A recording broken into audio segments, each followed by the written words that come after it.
어머니, 저희 독감 걸려서 아버지 장례식 못 가요.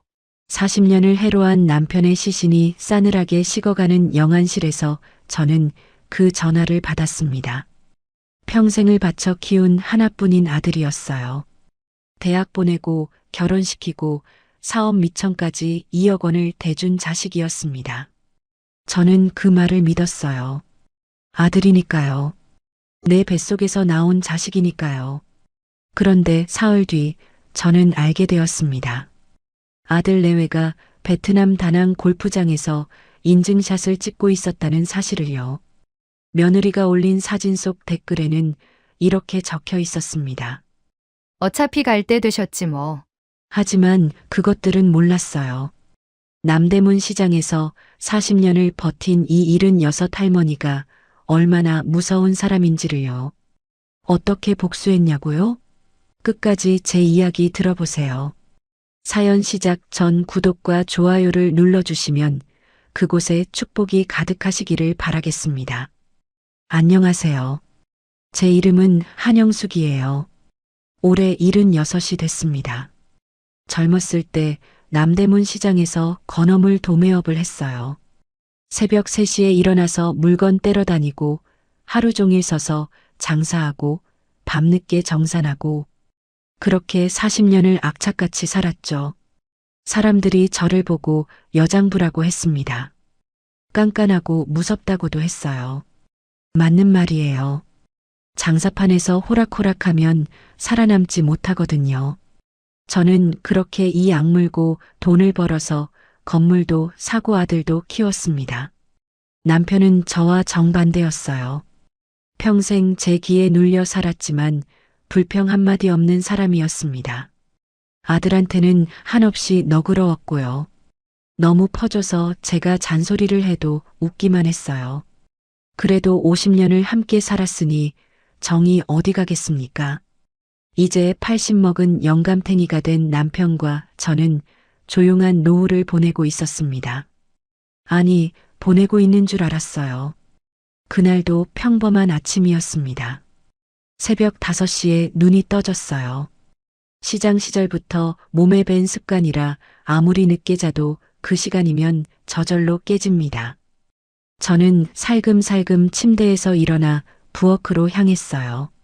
냉장고에서 콩나물을 꺼내 물에 헹구고 냄비에 올렸습니다. 물이 끓기 시작하자 구수한 냄새가 집 안가득 퍼졌어요. 창밖으로 희뿌연 새벽빛이 스며들고 있었습니다. 참 평화로웠어요. 6시가 조금 넘어서 남편이 부엌에 나타났습니다. 머리카락을 헝클어뜨린 채 눈을 비비면서 들어오는 모습이 80 먹은 영감탱이 같지 않고 꼭 어린애 같았어요. 저도 모르게 웃음이 났습니다. 밥 됐어? 응, 앉아요. 국 퍼줄게. 우리 부부의 아침 대화는 늘 이렇게 짧았습니다. 50년을 함께 살다 보니 긴 말이 필요 없었어요. 눈빛만 봐도 뭘 원하는지 알고 기침 소리만 들어도 어디가 안 좋은지 알았으니까요. 남편은 식탁에 앉았고 저는 뜨끈한 콩나물국을 그릇에 담아 내놓았습니다. 평범하디 평범한 아침 풍경이었어요. 이 평범함이 얼마나 소중한 건지 저는 그때 까맣게 몰랐습니다. 식사를 반쯤 했을 때였어요. 남편이 갑자기 수저를 내려놓더니 오른손으로 가슴팍을 두드렸습니다. 여보, 나 체한 것 같아. 가슴이 좀 답답해. 저는 대수롭지 않게 생각했어요. 남편은 원래 급하게 먹는 버릇이 있어서 체하는 일이 종종 있었거든요. 저는 냉장고에서 매실액을 꺼내 따뜻한 물에 타서 건네줬습니다. 밥 좀 천천히 먹어요. 맨날 허겁지겁 먹으니까 그렇지. 그런데 남편의 상태가 점점 이상해지기 시작했습니다. 매실액을 받아든 손이 덜덜 떨리더니 이마에 식은 땀이 송골송골 맺혔어요. 얼굴빛이 신압으로 창백하게 변해가고 있었습니다. 저는 그제야 뭔가 심상치 않다는 걸 깨달았어요.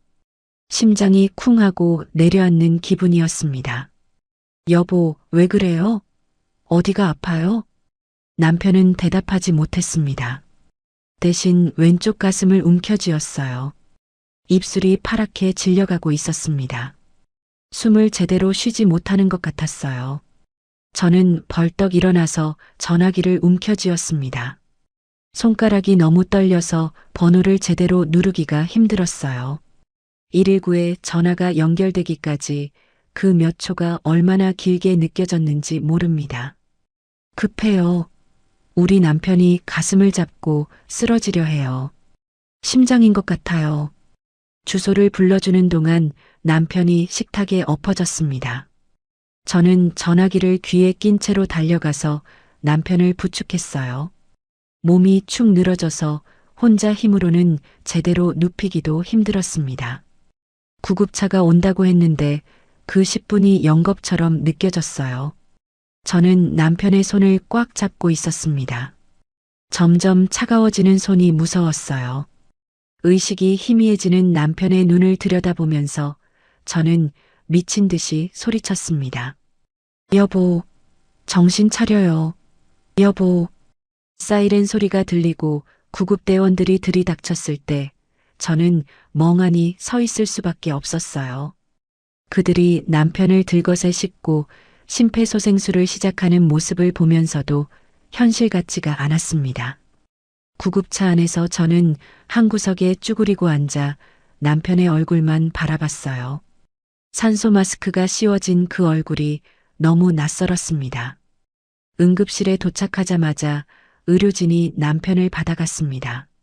저는 따라 들어가지 못하고 복도에 남겨졌어요. 유리문 너머로 하얀 가운을 입은 사람들이 분주하게 움직이는 게 보였습니다. 기계에서 삐삐하는 소리가 났고 누군가가 소리쳤어요.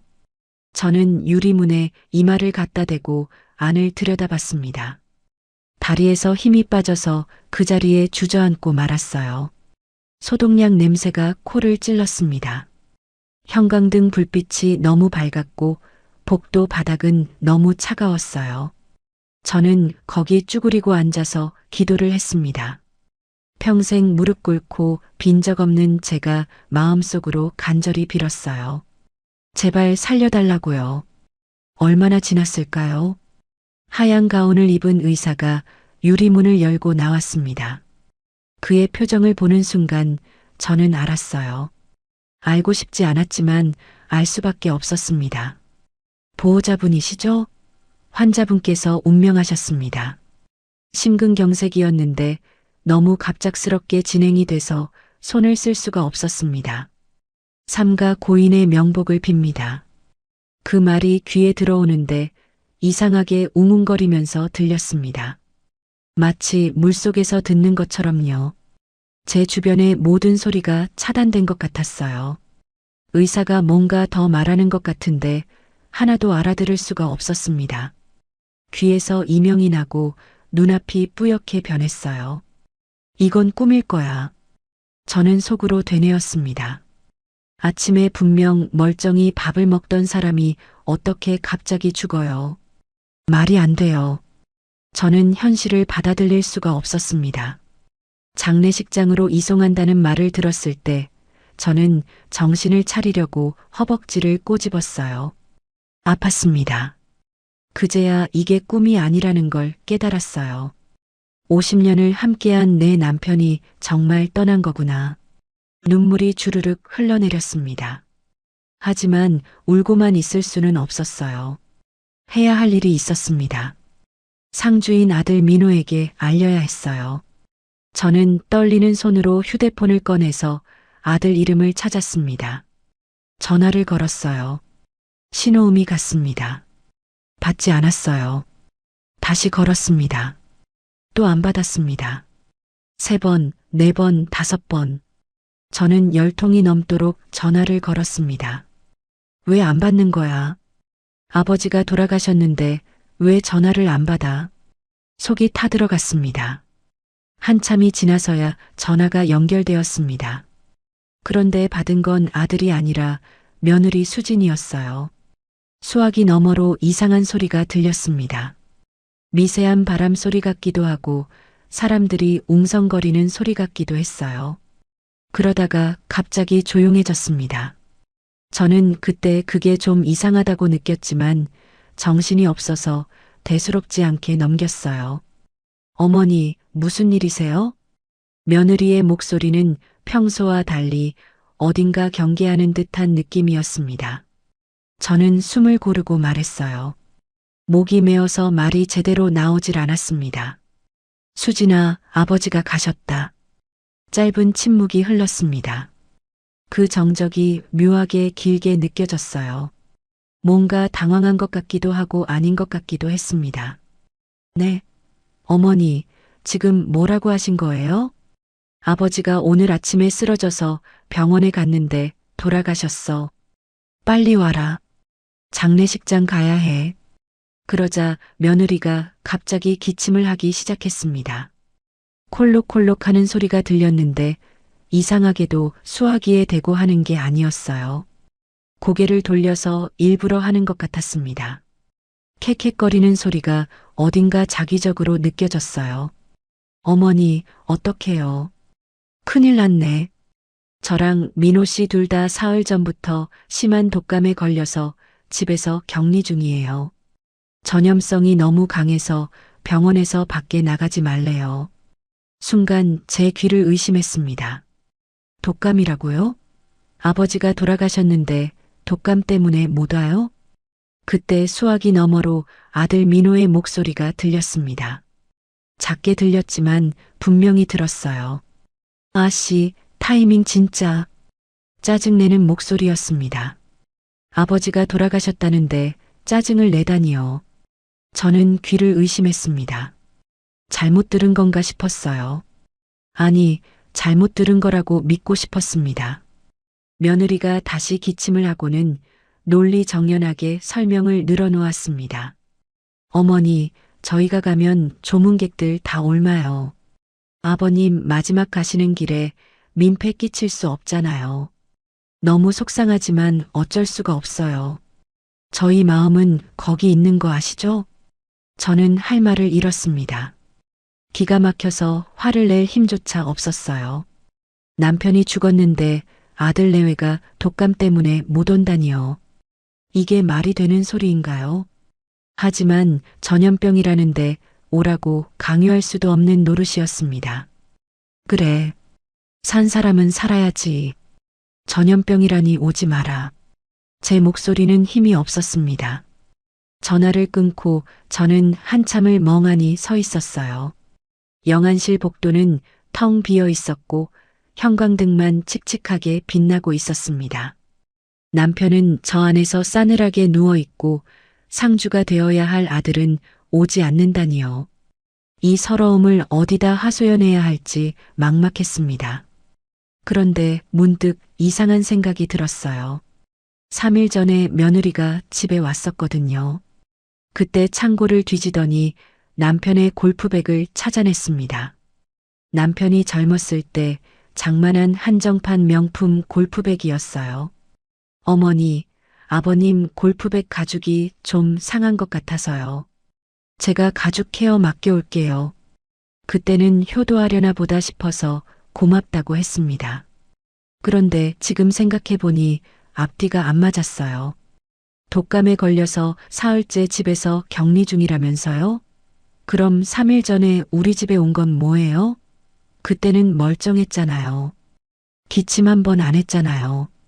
저는 고개를 저었습니다. 지금 내가 너무 예민해져서 이상한 생각을 하는 건가 싶었어요. 남편을 잃은 충격으로 판단력이 흐려진 건지도 모르겠다고요. 하지만 가슴 한구석에 작은 의심의 씨앗이 심어졌습니다.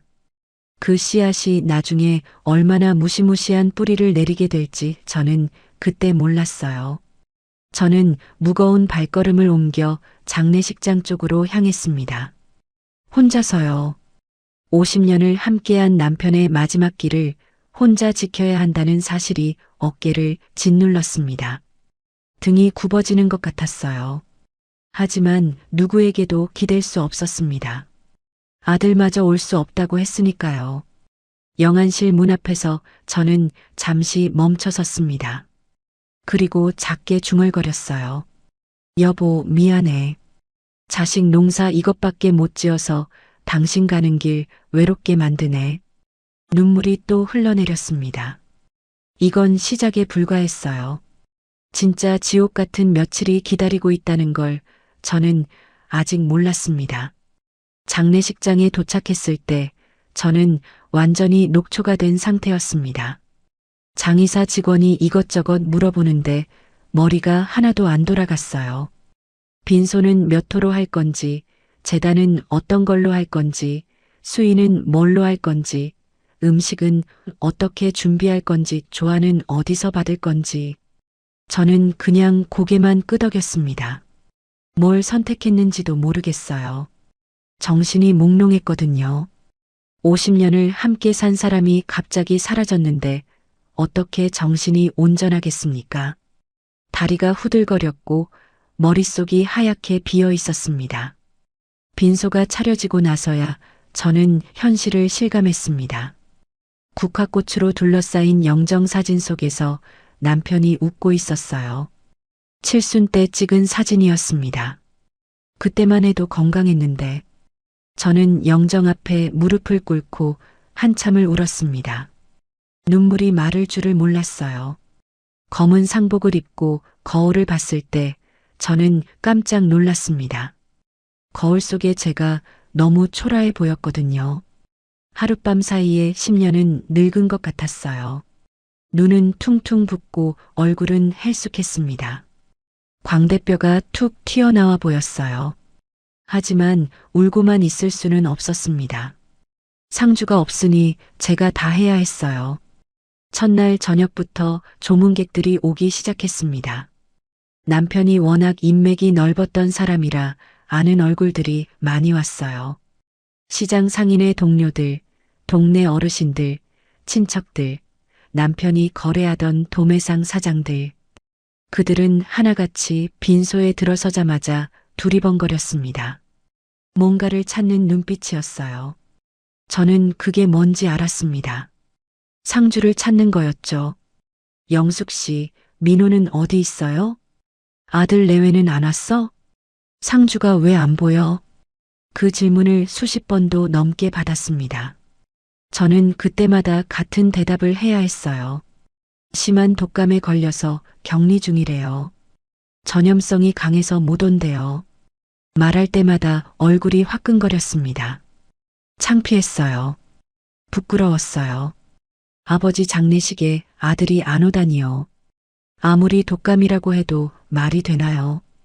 조문객들의 표정이 미묘하게 변하는 게 보였습니다.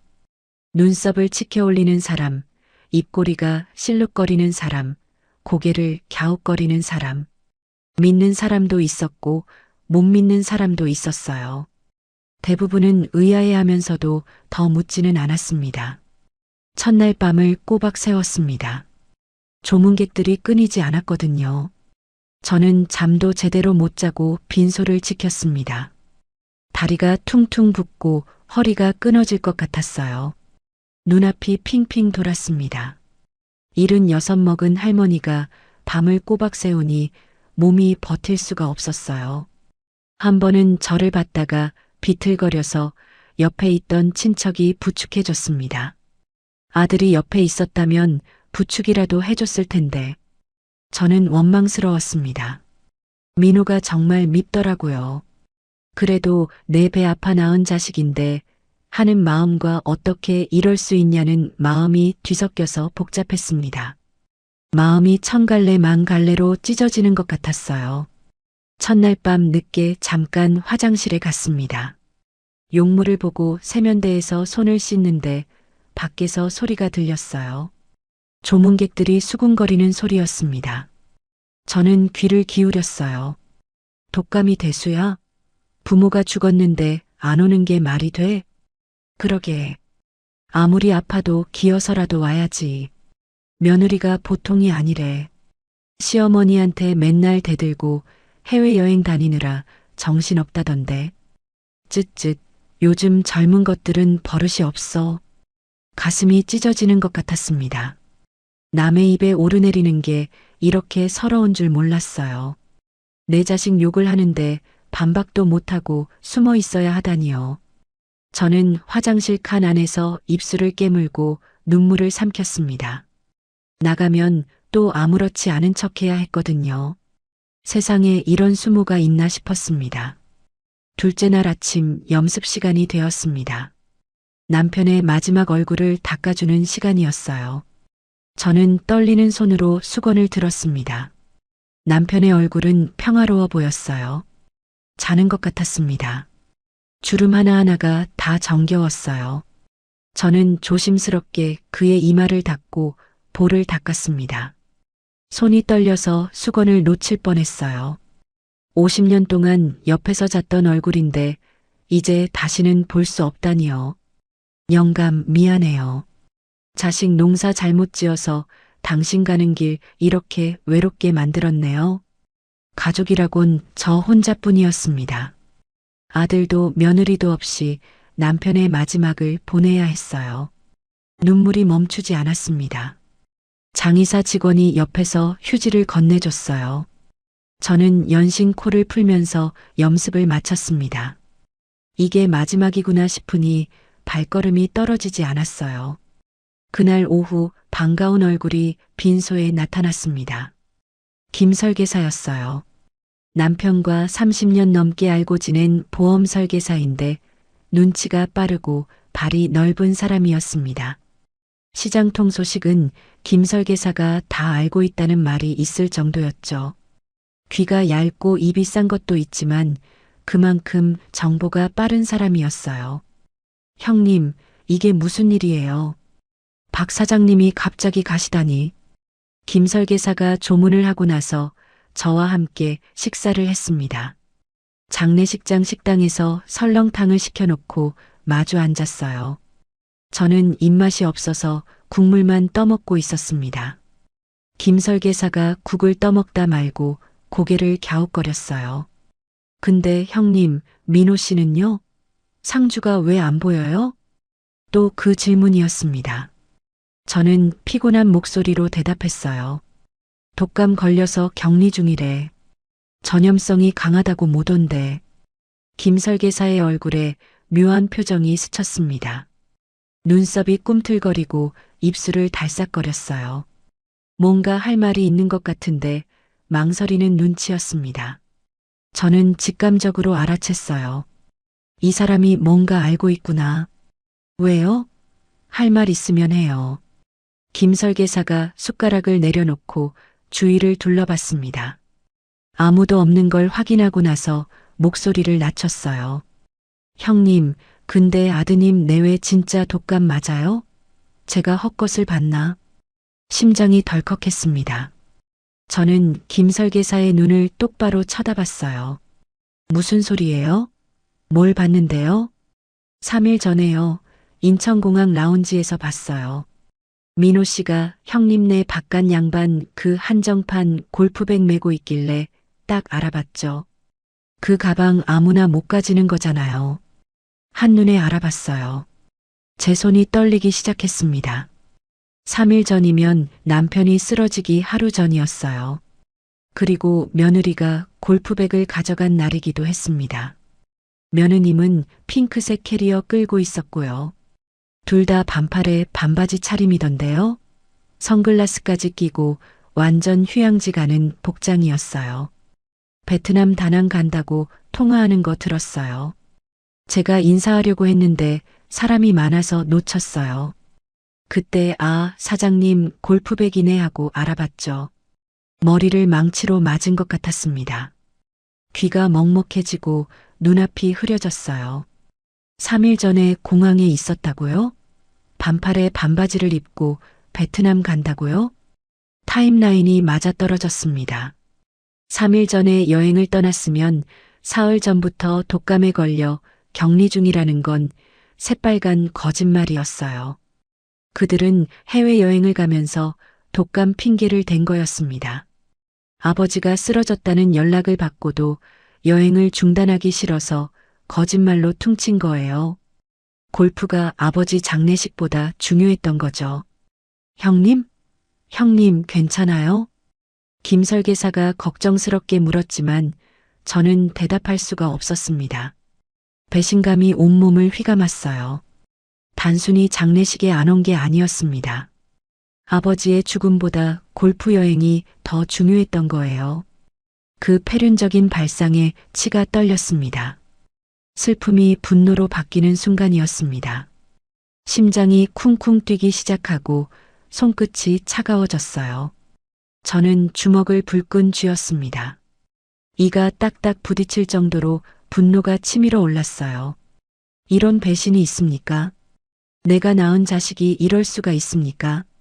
형님, 제가 괜히 말씀드린 건가요? 얼굴이 하얘졌어요. 아니에요. 고마워요. 알려줘서 정말 고마워요. 저는 억지로 미소를 지었습니다. 하지만 속은 부글부글 끓고 있었어요.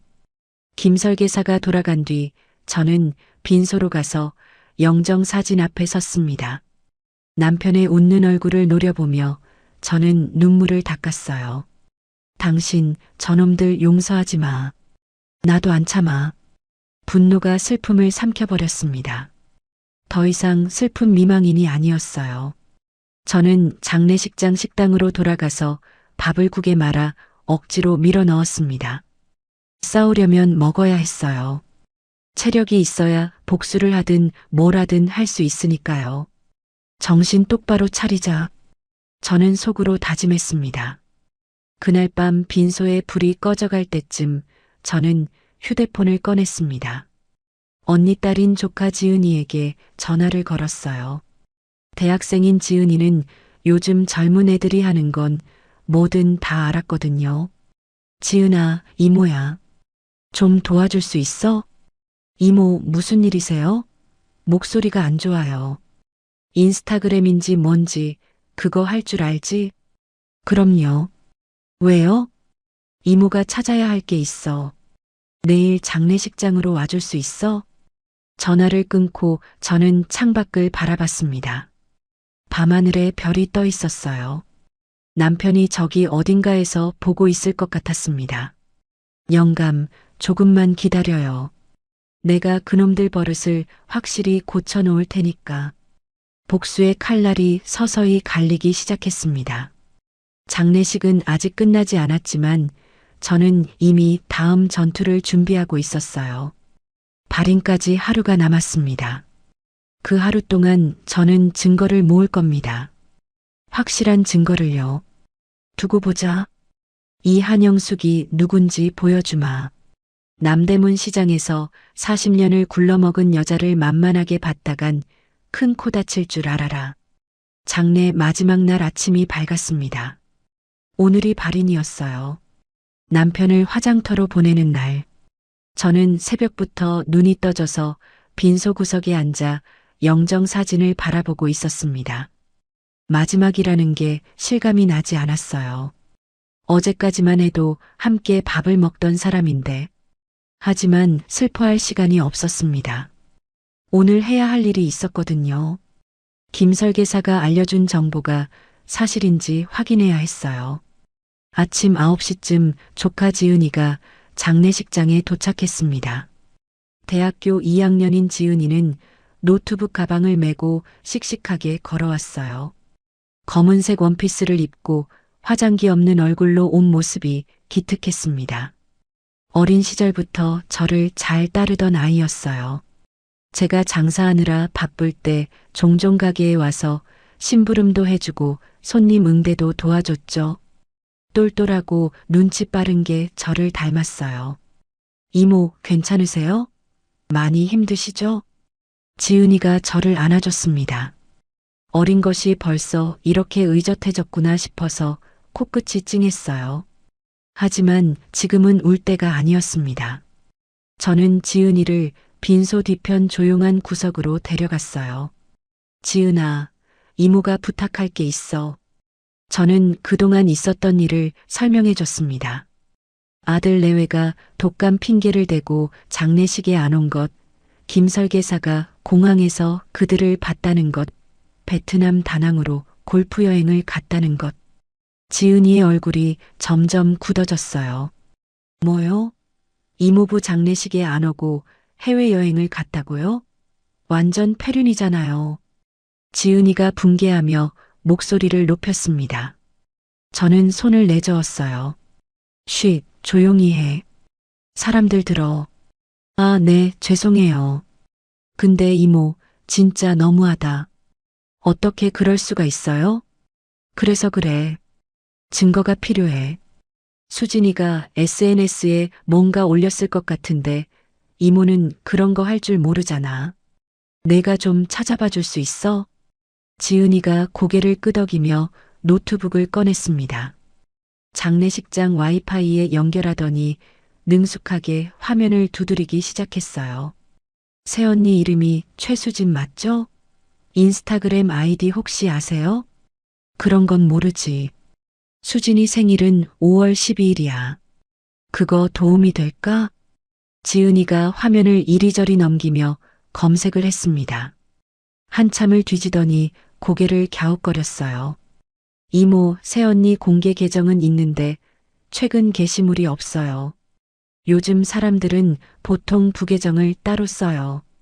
진짜 일상은 거기다 올리거든요. 부계정? 그게 뭔데? 비밀 계정이요. 친한 사람들만 볼 수 있게 따로 만드는 거예요. 지은이가 생일과 이름을 조합해서 여러 아이디를 검색하기 시작했습니다. 한참을 뒤지더니 지은이의 눈이 반짝였어요. 찾았다. 이모, 이것 같아요.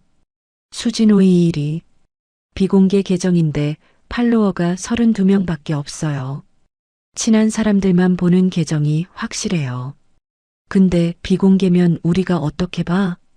지은이가 능글맞게 웃었습니다. 제가 방법이 있어요. 잠깐만요. 지은이가 친구에게 전화를 걸었어요. 명품 공동 구매를 하는 것처럼 꾸민 계정을 빌려달라는 내용이었습니다. 전화를 끊고 지은이가 설명해 줬어요. 새언니가 명품 좋아하시잖아요. 이런 계정이 팔로우 신청하면 10중 8구 수락해요. 지은이가 빌린 계정으로 며느리의 비공개 계정에 팔로우 신청을 보냈습니다. 이제 기다리는 수밖에 없었어요. 저는 조마조마한 마음으로 빈소와 구석 자리를 왔다 갔다 했습니다. 조문객들 응대를 하면서도 계속 지은이 쪽을 힐끔힐끔 쳐다봤어요. 손에 땀이 났습니다. 만약 수락을 안 하면 어쩌지? 만약 증거가 없으면 어쩌지?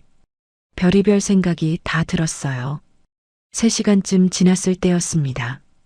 지은이가 저를 향해 손짓을 했어요. 표정이 밝았습니다. 심장이 두근거리면서 달려갔습니다. 이모, 수락됐어요. 지은이가 화면을 보여줬습니다. 저는 돋보기를 꺼내 화면을 들여다봤어요. 그 순간 눈앞이 캄캄해졌습니다. 화면 가득 펼쳐진 사진들. 새파란 수영장에서 칵테일을 들고 있는 며느리. 야자수가 늘어선 해변에서 비키니를 입고 포즈를 취하고 있는 사진. 화려한 리조트 로비에서 셀카를 찍은 사진. 날짜를 보니 바로 이틀 전 장례식 첫날에 올린 거였어요. 남편이 영안실에 누워 있을 때 며느리는 수영장에서 놀고 있었던 겁니다. 제가 밤새 빈소를 지키며 다리가 붓도록 서 있을 때 저녀는 비키니를 입고 칵테일을 마시고 있었어요. 손이 부들부들 떨렸습니다. 화면을 넘기니 더 기가 막힌 사진이 나왔어요. 아들 민호가 골프장에서 V자를 그리고 있는 사진이었습니다. 푸른 잔디 위에서 환하게 웃고 있었어요. 그런데 어깨에 맨 골프백이 낯익었습니다. 남편의 그 한정판 골프백이었어요. 남편이 평생 아끼던 그 가방을 메고 환하게 웃고 있었습니다. 아버지가 죽었는데 그 아버지의 골프백을 들고 놀러 갔다니. 이게 사람이 할 짓입니까? 짐승만도 못한 놈들이었어요. 이모, 여기 댓글 좀 보세요. 지은이가 화면을 더 내렸습니다. 사진 밑에 해시태그가 달려 있었어요. 10월드 탈출, 독감 찬스, 골프 천국. 그리고 친구가 단 댓글이 보였습니다. 시아버지 돌아가셨다며? 그 밑에 며느리가 단 답글이 있었어요. 어차피 갈 때 되셨지 뭐. 난 내 인생 즐길래. 저는 휴대폰을 바닥에 던질 뻔했습니다. 지은이가 황급히 막았어요. 눈에서 눈물이 흘러내렸는데 슬픈 눈물이 아니었습니다. 분노의 눈물이었어요. 이가 딱딱 갈렸습니다. 이모, 진정하세요. 증거 다 날아가요. 내가 저런 걸 며느리라고 드리고 밥을 해 먹였구나. 내가 미쳤지. 저는 이를 악물었습니다. 지은이가 침착하게 말했어요. 이모, 지금 중요한 건 증거 확보예요. 제가 다 캡처해 놓을게요. 사진이고 댓글이고 날짜 나오게 전부 저장할게요. 나중에 지워도 소용없게요. 지은이가 능숙하게 화면을 캡처하고 파일로 저장했습니다. 모든 사진, 모든 댓글, 모든 날짜를 하나도 빠짐없이 긁어 모았어요. 사진이 30장이 넘었습니다. 댓글도 수십 개였어요. 저는 그 모습을 지켜보면서 마음을 다잡았습니다. 울어봤자 소용없어. 복수를 해야 해. 이 증거들이 나중에 큰 무기가 될 거였어요. 오후 1시 발인 시간이 되었습니다. 저는 지은이에게 파일을 메일로 보내달라고 부탁하고 빈소로 돌아갔어요. 조문객들이 마지막 인사를 하러 모여들었습니다. 마지막으로 남편의 관 앞에 섰습니다. 국화꽃 향기가 코끝을 스쳤어요. 흰 국화가 관을 가득 덮고 있었습니다. 여보, 이제 가는 거예요. 당신 아들이 뭘 했는지 나 다 알아냈어요. 걱정 마요. 내가 반드시 그 버릇 고쳐놓을 테니까. 관이 운구차에 실렸습니다. 화장터까지 가는 길이 멀게 느껴졌어요. 차창 밖으로 스쳐 지나가는 풍경이 흐릿하게 보였습니다. 50년을 함께한 사람을 떠나보내는 길, 상주 없이 홀로 보내는 길, 서럽기도 하고 분하기도 했습니다. 아들이 옆에 없다는 게 새삼 원망스러웠어요. 화장터에서 마지막 인사를 했습니다. 남편의 얼굴을 마지막으로 보는 시간이 주어졌어요. 수의를 입은 남편은 정말 잠든 것처럼 평화로워 보였습니다. 저는 그 얼굴을 한참 들여다봤어요. 50년을 함께한 얼굴. 이제 다시는 볼 수 없는 얼굴. 여보, 잘 가요. 저승에서 편히 쉬어요. 관 뚜껑이 닫히고 화염 속으로 들어가는 걸 보면서 저는 남편에게 약속했어요. 당신 죽음을 이렇게 모독한 놈들 절대 그냥 안 둔다고요. 뼛속까지 후회하게 만들어주겠다고요. 2시간 뒤 유골함을 받아들었습니다. 남편이 이렇게 작아져서 돌아왔어요. 가슴이 먹먹했습니다. 유골함을 받아들고 집으로 돌아왔을 때는 이미 해가 저물어 있었습니다. 텅 빈 집이 낯설었어요. 현관문을 열자마자 남편 냄새가 났습니다. 남편이 쓰던 구두가 신발장에 가지런히 놓여 있었어요. 거실에는 남편이 보던 신문이 그대로 있었습니다. 모든 게 그대로인데 남편만 없었어요. 저는 안방으로 들어가서 남편 냄새가 배어 있는 베개를 끌어안고 한참을 울었습니다. 배가 뒤틀리도록 울었어요. 목이 쉴 때까지 울었습니다. 눈물이 마를 때까지 울고 나니 마음이 차갑게 식었어요. 이제 슬퍼할 시간은 끝났습니다. 복수할 시간이었어요. 저녁 8시쯤 휴대폰이 울렸습니다. 아들 민호에게서 온 문자였어요. 어머니, 저희 이제 몸이 좀 나아서요. 내일 집에 찾아뵐게요. 불효자를 용서해 주세요. 저는 콧웃음을 쳤습니다. 여행 끝나니까 이제서야 연락이 오는군. 독감이 나았다고? 웃기고 있네. 베트남 햇볕에 볼때기가 익었겠다. 저는 답장을 보내지 않았어요. 대신 차갑게 미소를 지었습니다. 오냐 와라. 기다리고 있으마. 저는 휴대폰을 내려놓고 지은이가 보내준 파일을 다시 열어봤습니다. 사진 하나하나를 천천히 확인했어요. 골프장 사진, 수영장 사진, 리조트 사진, 그리고 그 망언의 댓글. 어차피 갈 때 되셨지 뭐. 볼 때마다 피가 거꾸로 솟았습니다. 하지만 참았어요. 지금 화내봤자 소용없어. 내일 저놈들이 올 때까지 기다려야 해. 이제 전쟁이 시작되는 겁니다. 저는 유골함을 모신 제단 앞에 앉아서 내일을 준비하기 시작했어요. 어떻게 해야 저놈들을 완벽하게 몰아붙일 수 있을지. 평생 장사하면서 갈고 닦은 계산 능력이 총동원되었습니다. 남대문 시장에서 40년을 굴러먹은 이 한영숙을 만만하게 보면 안 되지. 내일 저놈들이 오면 제대로 보여줄 거야. 이건 이제 시작일 뿐이에요. 진짜 전쟁은 내일부터입니다. 다음 날 오전 11시 초인종이 울렸습니다. 저는 거울을 한번 보고 심호흡을 했어요. 어제 밤새 연습한 대로 해야 했습니다. 절대 먼저 화를 내면 안 돼. 저놈들이 꼬리를 밟을 때까지 기다려야 해. 손이 떨렸지만 억지로 진정시켰어요. 저는 천천히 현관으로 걸어갔습니다. 문을 열자 아들 민호와 며느리 수진이 서 있었습니다. 둘 다 검은 옷을 입고 있었어요. 뒤늦게 상복이라도 차려입은 모양이었습니다. 손에는 과일 바구니를 들고 있었고요. 그런데 아무리 봐도 피부가 까맣게 탔더라고요. 얼굴이며 팔이며 온통 햇볕에 그을린 흔적이 역력했어요. 코끝이며 광대뼈는 벌겋게 익어 있었고 목덜미도 시뻘갰습니다. 독감에 걸려서 3일 동안 집에만 있었다면서요? 웃기고 있네. 어머니, 정말 죄송해요. 저희가 너무 불효했어요. 며느리가 먼저 입을 열었습니다. 눈가에 눈물까지 글썽이고 있었어요. 연기를 하는 건지 진심인 건지 알 수가 없었습니다. 아니, 알 수 있었어요. 저 표정은 분명 연기였습니다. 40년 넘게 장사를 하면서 온갖 사람들을 봐왔거든요. 진심으로 미안해하는 사람의 눈빛은 저렇지 않아요. 들어와. 저는 짧게 말하고 돌아섰습니다. 최대한 감정을 숨기려고 노력했어요. 거실로 안내해서 소파에 앉으라고 했습니다. 저는 맞은편 의자에 앉았어요. 어머니, 진짜 저희가 잘못했어요.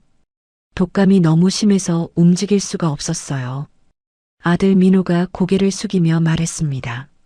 목소리에 미안함이 묻어나는 것 같기도 했지만 저는 그걸 믿지 않았어요. 며느리가 옆에서 거들었습니다. 저희도 얼마나 가슴이 찢어지는지 몰라요. 아버님 마지막 길을 못 지켜드렸으니까요. 어머니 혼자 고생하셨을 생각에 너무 죄송해요. 저는 가만히 그들을 바라봤습니다. 잠시 침묵이 흘렀어요. 며느리가 불안한 듯 눈을 이리저리 굴렸습니다. 저는 천천히 입을 열었어요. 그래, 독감이 많이 힘들었겠구나. 3일 동안 집에만 있었다며? 네, 어머니. 정말 고열의 기침에 난리가 났어요. 며느리가 고개를 끄덕였습니다. 저는 고개를 갸웃거렸어요. 근데 이상하네. 3일 동안 집에만 있었는데 왜 이렇게 얼굴이 까맣게 탔어? 순간 며느리의 표정이 굳었습니다. 아들도 당황한 기색을 감추지 못했어요. 며느리가 더듬거리며 대답했습니다. 아, 이거요?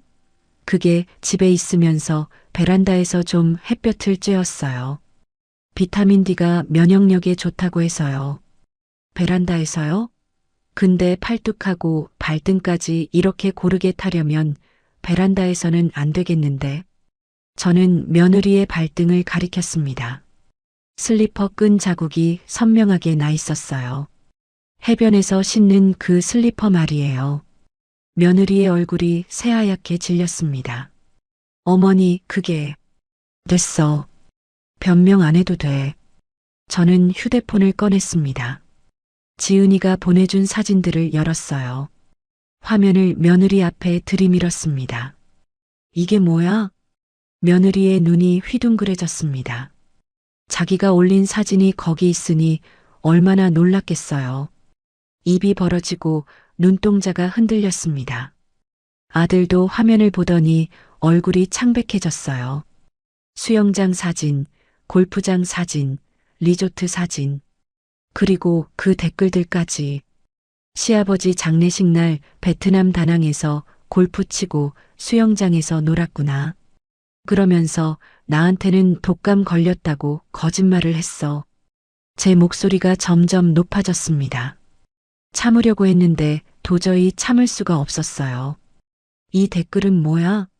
어차피 갈 때 되셨지 뭐. 이게 사람이 할 소리야? 며느리가 벌떡 일어났습니다.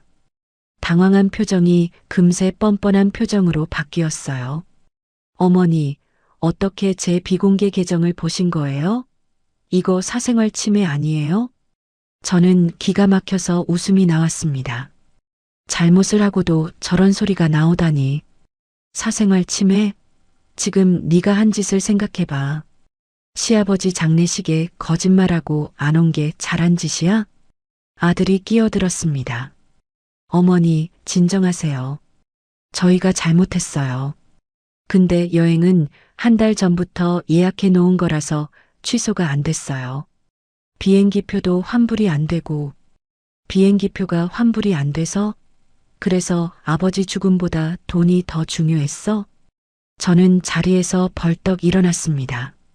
손이 부들부들 떨렸어요. 그리고 이 골프백은 뭐야? 이거 네 아버지 거잖아. 아버지가 평생 아끼던 건데 이걸 들고 놀러 갔어? 아들이 말문이 막힌 듯 입만 벙긋거렸습니다. 며느리가 대신 나섰어요. 어머니, 그건 저희가 가죽 케어 맡기려고 가져간 거라고 했잖아요. 가죽 케어를 베트남 골프장에서 해? 나를 바보로 하냐? 저는 휴대폰을 집어던지듯 테이블에 내려놓았습니다. 그때 문득 옛날 일이 떠올랐어요. 남편이 생전에 걱정하던 것들이요. 그리고 너희들 나한테 숨긴 거 있지? 아들의 눈이 흔들렸습니다. 저는 그 눈빛을 놓치지 않았어요.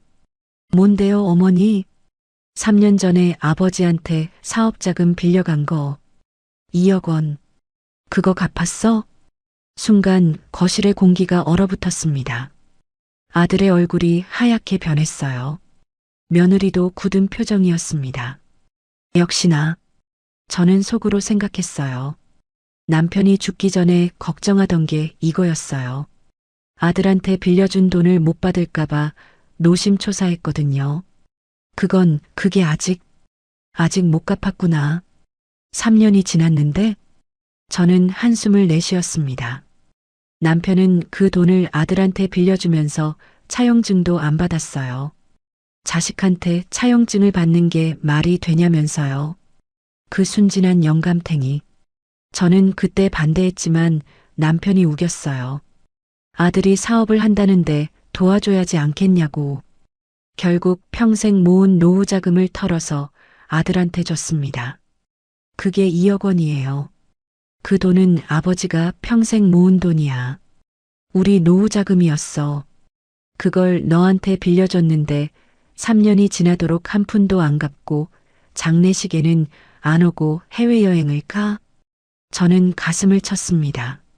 목이 메어서 말이 제대로 안 나왔어요. 3년 전 그날이 떠올랐습니다. 아들이 무릎을 꿇고 울면서 빌었어요. 사업이 망해서 당장 돈이 필요하다고, 이번만 도와달라고. 남편은 그 모습을 보고 금고를 열었어요. 평생 모은 돈을 꺼내서 아들 손에 쥐어줬습니다. 네 아버지가 얼마나 속상해했는지 알아? 매일 밤 한숨만 쉬면서 그래도 내 아들인데 믿어야지 하고 스스로 달래더라. 그런 아버지를 이렇게 배신해? 아들이 고개를 푹 숙였습니다. 어깨가 축 처져 있었어요. 하지만 며느리는 달랐습니다. 오히려 눈을 부라리며 저를 쳐다봤어요. 어머니, 그 돈은 나중에 유산으로 받을 거니까 먼저 쓴 거예요. 어차피 저희 못 아니에요? 순간 저는 눈앞이 캄캄해졌습니다. 이게 사람의 입에서 나올 소리인가요? 유산? 남편이 아직 살아있을 때 유산 타령이나 하고, 지금도 남편 유골이 저 방에 모셔져 있는데 유산 이야기를 하다니 머리끝까지 열이 확 올랐습니다. 너 지금 뭐라고 했어? 틀린 말 했나요? 시아버지 시어머니 돈은 어차피 민호 씨한테 가는 거잖아요. 조금 먼저 쓴 거지 뭐가 문제예요? 아들이 며느리를 말리려고 했지만 이미 늦었습니다. 저는 숨이 턱 막혔어요. 세상에 이런 인간이 있다니. 사람이 이렇게까지 뻔뻔할 수가 있나요? 저는 천천히 고개를 끄덕였습니다. 그래. 잘 알았어. 너희들 생각이 그렇구나. 저는 자리에서 일어났습니다. 현관 쪽을 가리키며 말했어요. 나가라. 어머니, 지금 당장 나가. 다시는 이 집에 발도 들이지 마.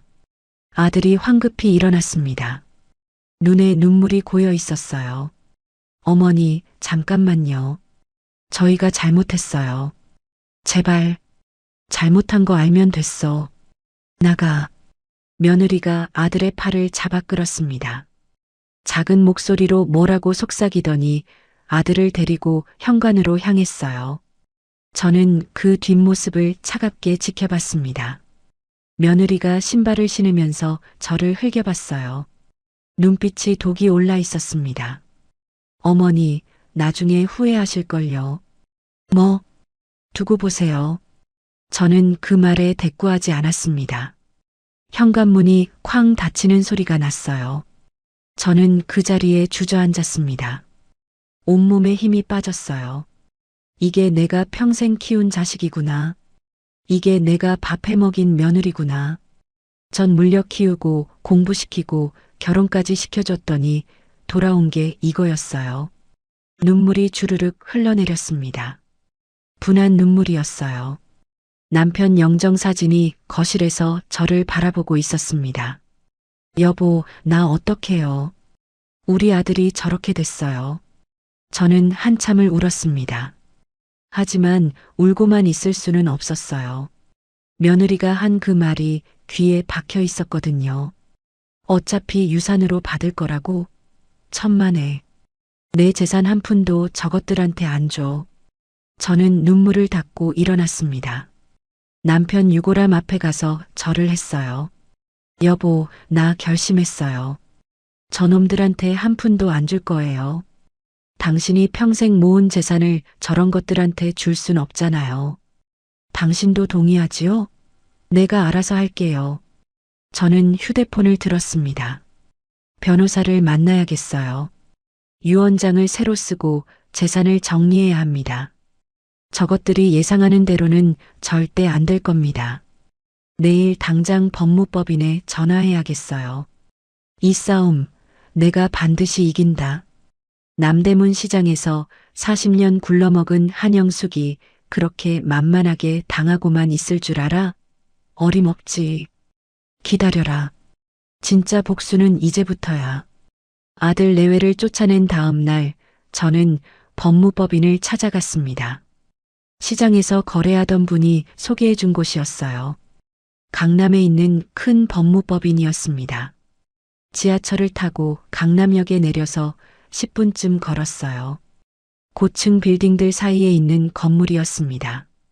로비에 들어서니 대리석 바닥이 반들반들 빛났어요. 경비원이 어디 가시냐고 물었고 저는 법무법인 이름을 댔습니다. 엘리베이터를 타고 12층으로 올라가니 넓은 사무실이 나왔어요. 벽에 변호사들 사진이 쭉 걸려 있었습니다. 접수대에서 이름을 대자 직원이 안으로 안내해 줬어요. 김 변호사라는 분이 저를 맞이했습니다. 40 중반쯤 되어 보이는 여자 변호사였어요. 안경을 쓰고 단정한 정장을 입은 모습이 믿음직스러워 보였습니다. 상담실은 조용했고 창밖으로 강남 시내가 내려다 보였어요. 어서 오세요, 한영숙님. 무슨 일로 오셨나요? 저는 그동안 있었던 일을 처음부터 끝까지 설명했습니다. 남편이 갑자기 돌아가신 것, 아들 내외가 독감 핑계를 대고 장례식에 안 온 것, 실제로는 베트남으로 골프 여행을 갔던 것, 3년 전에 빌려간 2억 원을 갚지 않은 것, 며느리가 유산 타령을 한 것. 김 변호사는 고개를 끄덕이며 메모를 했어요. 증거는 있으신가요? 네, 여기 있어요. 저는 휴대폰을 꺼내서 지은이가 보내준 사진들을 보여줬습니다. 김 변호사가 화면을 천천히 넘기며 확인했어요. 표정이 점점 심각해졌습니다. 이건 확실한 증거네요. 날짜도 다 나오고요. 댓글 내용도 충격적이고요. 그래서요, 제가 뭘 할 수 있을까요? 저놈들한테 재산 한 푼도 안 주고 싶어요. 김 변호사가 잠시 생각하더니 입을 열었습니다. 몇 가지 방법이 있어요. 우선 유언장을 새로 작성하시는 게 좋겠어요. 현재 유언장이 있으신가요? 없어요. 그런 거 안 써뒀어요. 그럼 지금 상태로는 법정 상속이 되는 거예요. 남편분 재산의 경우 배우자인 한영숙 님이 절반, 아들분이 절반을 상속받게 돼요. 저는 눈이 번쩍 뜨였습니다. 남편 재산의 절반이 민우한테 간다고요? 그 페르나한테 재산 절반을 줘야 한다니요. 그건 안 돼요. 그놈한테 한 푼도 주기 싫어요. 그래서 유언장이 필요한 거예요. 유언장을 쓰시면 유류분을 제외한 나머지는 원하시는 대로 처분하실 수 있어요. 기부를 하셔도 되고 다른 친척한테 주셔도 되고요. 유류분이 뭐예요? 법적으로 보장된 최소한의 상속분이에요. 아드님의 경우 법정 상속분의 2분의 1이 유류분이에요. 그건 유언장이 있어도 빼앗을 수가 없어요. 저는 한숨을 쉬었습니다. 아무리 해도 일정 부분은 줘야 한다는 거였어요. 근데 방법이 하나 있어요. 김 변호사가 말을 이었습니다. 유류분 반환 청구 소송에서 피고가 패소하면 유류분도 못 받을 수 있어요. 상속 결격 사유라는 게 있거든요. 상속 결격 사유요? 네. 피상속인을 학대하거나 중대한 모욕을 가하거나 부양 의무를 다하지 않은 경우에요. 아드님 내외분이 장례식에 참석하지 않고 해외여행을 갔다는 건 중대한 모욕에 해당할 수 있어요. 가슴이 뛰기 시작했습니다. 희망이 보이는 것 같았어요. 그럼 유류분도 안 줘도 되는 거예요? 소송을 통해 인정받으면 그래요. 하지만 쉽지는 않아요. 확실한 증거가 필요하고요. 증거는 있잖아요. 사진이랑 댓글이랑. 네, 이 정도면 유력한 증거가 될 수 있어요. 근데 한 가지 더 확인해 볼 게 있어요. 김 변호사가 펜을 탁탁 두드리며 말했습니다. 3년 전에 빌려주셨다는 2억 원, 차용증은 없으시죠? 네, 없어요. 남편이 자식한테 차용증을 받냐고. 그럼 계좌이체 기록이라도 있으면 좋겠어요. 금액이 크니까 분명 계좌로 보내셨을 거예요. 저는 고개를 끄덕였습니다. 그건 분명히 있을 거예요. 남편이 은행에서 돈을 찾아서 보낸 기록이 있을 겁니다. 그거 확인해 보세요. 그리고 혹시 아드님 재산 상태를 아시나요? 잘 모르겠어요. 뭐 하나 제대로 하는 것 같지는 않던데요. 확인해 보시는 게 좋겠어요. 만약 아드님 명의로 재산이 있다면 그건 차용금 반환 소송의 근거가 될 수 있어요. 법무법인을 나온 뒤 저는 곧바로 은행으로 향했습니다. 남편이 주거래하던 은행 지점이었어요. 창구에 가서 남편 명의 통장의 거래 내역을 뽑아달라고 했습니다. 사망신고서와 가족관계 증명서를 내밀었어요. 은행 직원이 서류를 확인하더니 3년치 거래 내역을 출력해줬습니다. 종이가 꽤 두꺼웠어요. 저는 은행 근처 카페에 들어갔습니다. 아메리카노 한 잔을 시키고 구석 자리에 앉았어요. 그리고 거래 내역 종이들을 펼쳐놓고 하나하나 확인했습니다. 숫자들이 빼곡했어요. 돋보기를 꺼내 들고 꼼꼼히 살폈습니다. 3년 전 7월의 기록을 찾았습니다. 2억 원이 아들 계좌로 이체된 내역이 있었어요. 분명한 증거였습니다.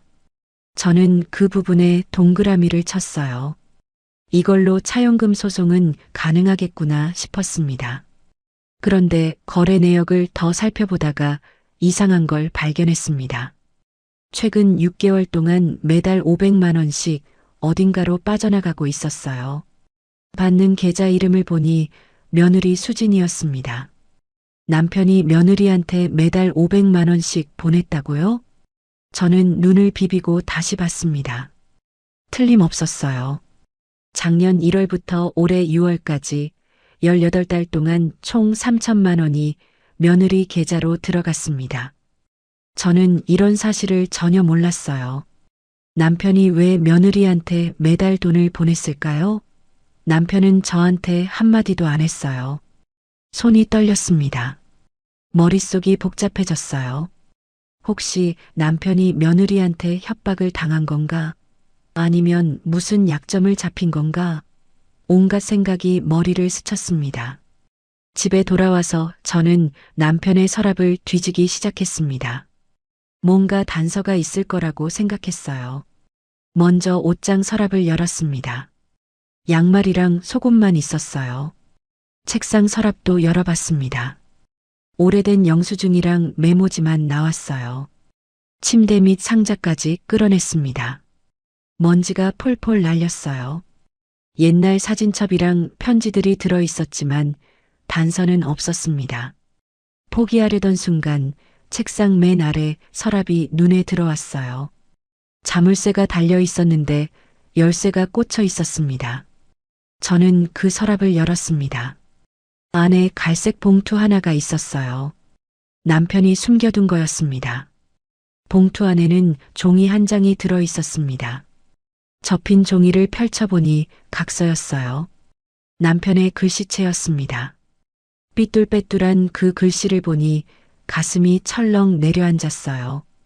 나 박철수는 며느리 최수진에게 매월 500만 원씩 생활비를 지급하기로 약속합니다. 이는 아들 민호의 사업 실패에 대한 보상이며 향후 이의를 제기하지 않겠습니다. 날짜는 작년 1월이었습니다. 남편의 도장까지 찍혀 있었어요. 도장 옆에는 지장까지 찍혀 있었습니다. 완전히 정식 문서처럼 만들어져 있었어요. 저는 멍하니 그 종이를 바라봤습니다. 남편이 왜 이런 각서를 썼을까요? 사업 실패에 대한 보상이라니요. 그건 아들이 못해서 망한 건데 왜 며느리한테 보상을 해요? 이해가 안 됐습니다. 그때 문득 떠오르는 게 있었어요. 작년 초에 남편이 며칠 동안 밤잠을 못 자고 뒤척이던 때가 있었거든요. 무슨 일이냐고 물어도 아무것도 아니라고만 했어요. 밥도 제대로 안 먹고 한숨만 쉬었습니다. 제가 걱정돼서 병원 가자고 해도 괜찮다고만 했어요. 그때 무슨 일이 있었던 거예요. 며느리한테 뭔가 당한 거였구나. 저는 다시 휴대폰을 들었습니다. 지은이에게 전화를 걸었어요. 지은아, 이모야. 부탁할 게 또 있어. 네, 이모. 뭔데요? 작년 1월쯤에 네 새언니가 뭔가 올린 거 없나 확인해 줄 수 있어? 아니면 그 무렵에 무슨 일이 있었는지. 알겠어요. 찾아볼게요. 근데 이모, 무슨 일 있어요? 목소리가 안 좋으세요. 괜찮아. 나중에 얘기해 줄게. 전화를 끊고 저는 한숨을 쉬었습니다. 남편이 숨기고 있던 게 더 있었구나. 도대체 뭐가 있었던 거야? 며느리가 어떻게 남편을 협박해서 이런 각서를 받아냈을까요? 80 먹은 노인한테서 매달 500만 원씩 뜯어내다니. 상상만 해도 치가 떨렸습니다. 저는 남편 영정 사진을 바라봤어요. 여보, 당신 나한테 뭘 숨긴 거예요? 왜 혼자 끙끙 앓았어요? 나한테 말했으면 내가 도와줬을 텐데. 대답은 없었습니다. 영정 속 남편은 그냥 웃고만 있었어요. 저는 눈물을 닦았습니다. 슬프기도 하고 화가 나기도 했어요. 남편이 원망스러웠습니다. 왜 혼자 다 짊어지려고 했어요? 왜 나한테 한마디도 안 했어요? 하지만 지금 중요한 건 진실을 밝히는 거였어요. 며느리가 남편한테서 뭘 뜯어냈는지, 어떻게 협박했는지 알아내야 했습니다. 그래야 제대로 복수할 수 있으니까요. 각서의 내용도 이상했어요. 사업 실패에 대한 보상이라니. 아들이 사업을 망친 건 아들 잘못이지 왜 시아버지가 보상을 해요? 분명 뭔가 있을 거예요. 저는 주먹을 불끈 쥐었습니다. 기다려라. 니들이 한 짓 다 밝혀낼 테니까. 2억 원에 3천만 원까지 한 푼도 안 남기고 다 토해내게 만들어주마. 그리고 남편이 당한 수모도 반드시 갚아줄 거야. 저는 각서를 조심스럽게 접어서 봉투에 다시 넣었습니다. 이것도 중요한 증거가 될 테니까요. 밤이 깊어가고 있었습니다. 저는 불을 끄지 않고 앉아서 다음 작전을 구상했어요. 이 싸움은 끝나지 않았습니다. 아니, 이제 시작이에요. 이틀 뒤 오후 지은이에게서 연락이 왔습니다. 이모 찾았어요. 근데 이거 직접 보셔야 할 것 같아요. 전화로 말씀드리기가 좀 그래요. 지은이의 목소리가 심상치 않았습니다. 평소와 달리 떨리는 것 같았어요. 뭔가 큰 걸 찾은 모양이었습니다. 저는 지은이를 집으로 부르기로 했어요. 1시간쯤 지나서 지은이가 도착했습니다. 초인종이 울리자 저는 서둘러 현관문을 열었어요. 지은이의 표정이 굳어 있는 게 보였습니다. 입술을 꾹 다물고 있었어요. 노트북 가방을 어깨에 메고 있었습니다. 저는 거실로 안내했어요. 뭘 찾은 거야? 이모, 일단 앉으세요. 충격받으실 수도 있어요. 지은이가 노트북을 펼쳤습니다. 화면에 카카오톡 대화 캡처 사진이 떴어요. 저는 돋보기를 꺼내 들었습니다. 이게 뭐야? 새언니 친구 계정을 뒤지다가 찾았어요. 작년 1월에 새언니가 친구한테 보낸 카톡이에요. 화면을 읽어 내려갔습니다. 며느리가 친구에게 보낸 메시지였어요. 드디어 시아버지한테서 각서 받아냈어. 매달 500씩 뜯어내기로 했어. 어떻게 했는데? 손자 카드 썼지. 이혼하고 손자 안 보여주겠다고 했더니 바로 굴복하더라. 늙은이들 손자한테는 약하잖아. 와 대박. 너 진짜 독하다. 돈 없으면 내가 왜 이 집안에 시집 왔겠어. 본전은 뽑아야지. 저는 눈앞이 캄캄해졌습니다. 손이 덜덜 떨렸어요. 그러니까 며느리가 이혼하겠다고 협박을 한 거였어요. 손자를 안 보여주겠다고요. 남편이 그 협박에 굴복해서 각서를 쓴 거였습니다. 우리 손자 준이는 올해 8살이에요. 남편이 얼마나 그 아이를 귀여워했는지 몰라요. 매주 주말마다 손자 보러 가자고 졸랐거든요. 과자 사주고 장난감 사주고 용돈 쥐어주고 손자가 할아버지 하면서 달려오면 남편은 세상을 다 가진 표정을 지었어요. 그 손자를 볼 수 없다는 말에 무릎을 꿇은 거예요. 평생 자식한테 퍼주기만 하던 그 순진한 영감탱이가요. 이모, 괜찮으세요? 지은이가 걱정스럽게 물었습니다. 저는 고개를 저었어요. 괜찮지 않았습니다. 분노가 치밀어 올랐어요. 남편이 얼마나 마음고생을 했을지 생각하니 가슴이 찢어지는 것 같았습니다. 더 있어요, 이모. 지은이가 화면을 넘겼습니다. 또 다른 대화가 나왔어요. 시어머니는 몰라? 당연히 모르지. 시아버지가 혼자 끙끙 앓고 있어. 어차피 저 늙은이들 얼마 안 살 텐데 뭐. 죽으면 다 내 거야. 키읔키읔키읔 야, 너 진짜 무섭다. 저는 휴대폰을 테이블에 내려놓았습니다. 손에 힘이 들어가지 않았어요. 저 늙은이들 얼마 안 살 텐데. 죽으면 다 내 거야. 이게 사람이 할 소리입니까? 제가 밥 해먹이고 명절 때마다 용돈 줬던 며느리가 뒤에서 이런 말을 하고 다녔어요. 이모, 그게 다가 아니에요. 지은이가 또 화면을 넘겼습니다. 이번에는 부동산 등기부등본이었어요. 이게 뭐야? 새언니 명의로 된 오피스텔이에요. 강남에 있는 거요. 작년 3월에 샀더라고요. 뭐, 수진이 명의로 오피스텔을? 네. 매매가가 4억 5천이에요. 저는 멍하니 화면을 바라봤습니다. 작년 3월이면 남편한테서 돈을 뜯어내기 시작한 지 2달 뒤였어요. 그 돈으로 오피스텔을 산 거였습니다. 그것도 자기 명의로요. 남편이 허리띠 졸라매고 평생 모은 돈을 전연히 빼돌려서 자기 재산을 불린 거예요. 민호는 알까? 모를 거예요. 새오빠 명의가 아니라 새언니 단독 명의거든요. 부부 공동 명의도 아니고요. 머릿속이 복잡해졌습니다. 며느리가 시아버지한테서 뜯어낸 돈으로 자기 명의 부동산을 샀어요. 남편 몰래요. 이건 완전히 계획적인 사기였습니다. 처음부터 끝까지 다 계산된 거였어요. 결혼할 때부터 이 집안 재산을 노리고 들어온 게 분명했습니다.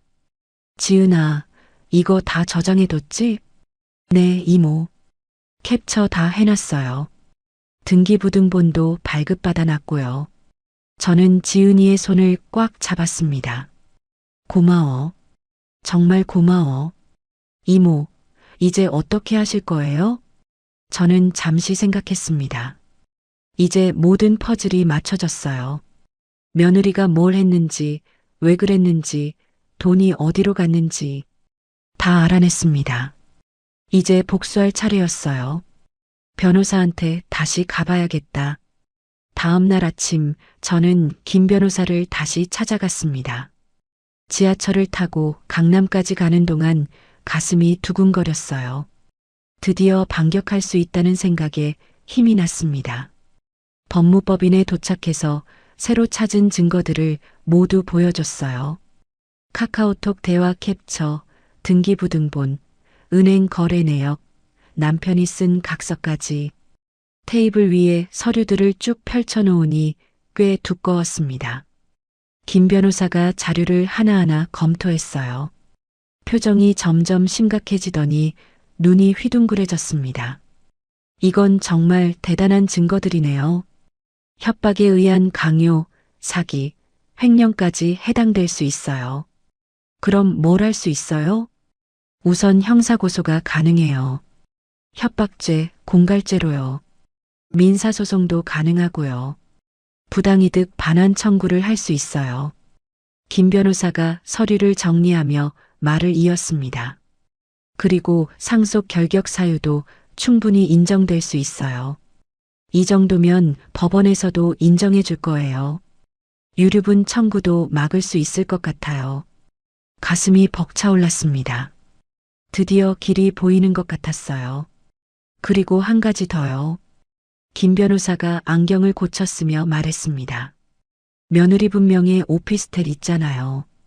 이게 시아버지분 돈으로 산 거라는 게 입증되면 사회행위 취소 소송을 할 수 있어요. 그러면 그 오피스텔을 빼앗을 수 있어요. 오피스텔을 빼앗는다고요? 네. 원래 시아버지분 재산인데 불법으로 빼돌린 거니까요. 법원에서 인정하면 원상회복 명령이 나와요. 며느리분이 오피스텔을 팔아서 돈으로 돌려주든지 아니면 소유권 자체를 넘겨야 해요. 그게 가능해요? 충분히 가능해요. 자금 출처가 시아버지분 계좌에서 나온 게 확실하니까요. 거래 내역이 증거가 되죠. 저는 고개를 끄덕였습니다. 2억 원에 3천만 원, 거기에 오피스텔까지. 한 푼도 안 남기고 다 토해내게 만들어야겠어요. 변호사님, 소송 진행해 주세요.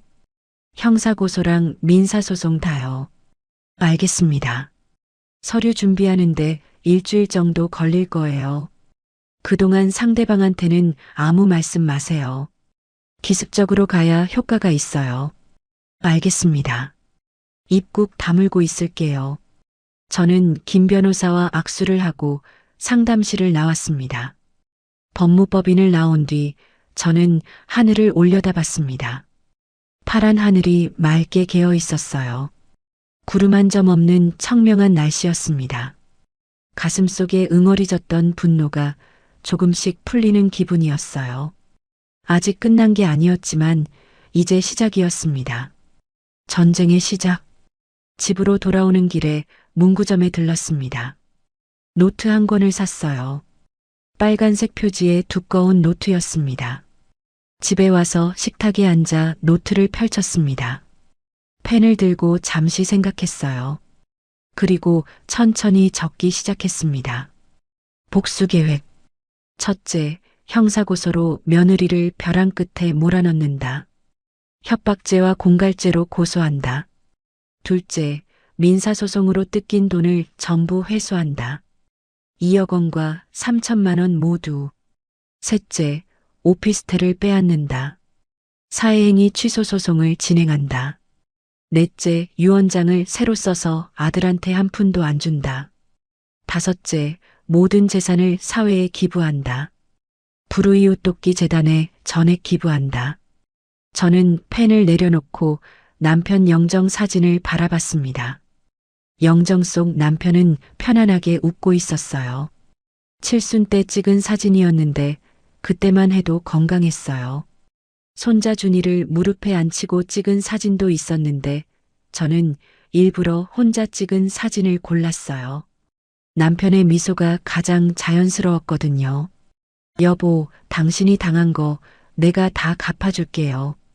전현이 뜯어간 돈 한 푼도 안 남기고 다 토해내게 만들 거예요.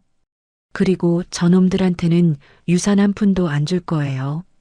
차라리 불우이웃 돕는 데 쓰는 게 낫잖아요. 당신도 그게 좋지요?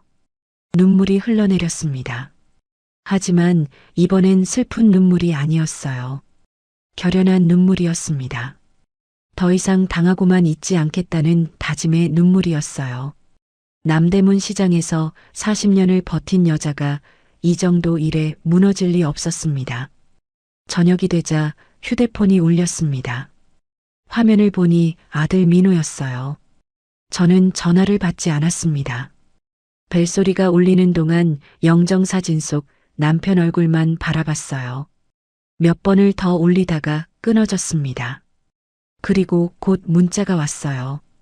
어머니, 전화 좀 받아주세요. 드릴 말씀이 있어요. 저는 문자를 읽고 콧웃음을 쳤습니다. 드릴 말씀이 있다고? 이제 와서 뭔 말을 하려고. 돈이 떨어졌나? 아니면 뭔가 눈치를 챈 건가? 저는 답장을 보내지 않았어요. 대신 휴대폰을 서랍에 넣어버렸습니다. 당분간 연락할 생각이 없었어요. 일주일만 기다려라. 그때 되면 니들이 무슨 짓을 했는지 똑똑히 알게 될 거야. 경찰서에서 조사받게 될 거고 법원에서 재판받게 될 거야. 저는 창밖을 바라보며 중얼거렸습니다. 밤하늘에 별이 떠 있었어요. 남편이 저기서 보고 있을 것 같았습니다. 저는 작게 미소를 지었어요. 여보, 조금만 기다려요. 이제 곧 끝낼게요.